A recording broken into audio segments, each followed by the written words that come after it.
Komið sæl, mikill ágreiningur á milli stjórnarflokkanna hvort leyfa eigi erlendum ríkisborgurum að kaupa jarðnæði í stórum stíl hér á landi. Þingmaður Vinstri grænna leggur til blátt bann.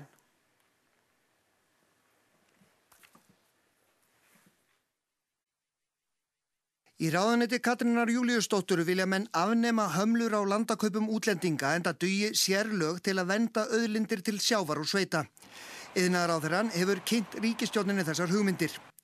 Í röðum Vinstri grænna hins vegar sterkur vilji til þess að herða reglurnar, að sömu hömlur verði á öllum fjárfestingum erlendra ríkisborgara, hvort sem þeir búi á evrópska efnahagssvæðinu eða utan þess.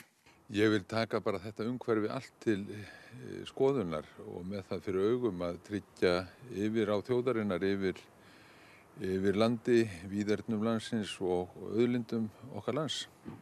Og þá gildi einu hvort menn eru frá Svíþjóð eða Singapúr? Já.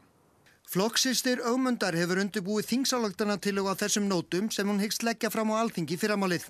Þar lagt til að skorður verði settar við því að fólk geti keypt upp land í stórum stíl og að öllum erlendum ríkisborgurum sem ekki hafa hér lögheimili og fasta búsetu verði bannað að kaupa hér upp land. Enda nýti Íslendingar ekki eins og þær takmarkanir sem þó eru fyrir hendi innan evrópska efnahagssvæðisins. Það rættum þetta svo við séum að tala nokkur skópur eða nokkrar skópbúðir í verslun, en við erum að tala landið okkur og auðlindir þess.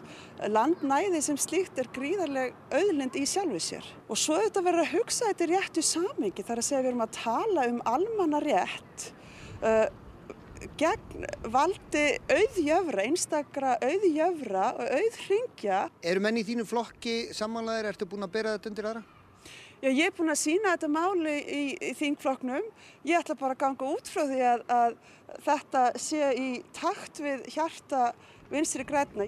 Og það má ekki hugsa þetta mál sem skammtíma hagsmuni, heldur verður að hugsa þetta í áratugum og helst öldum og kynslóðum.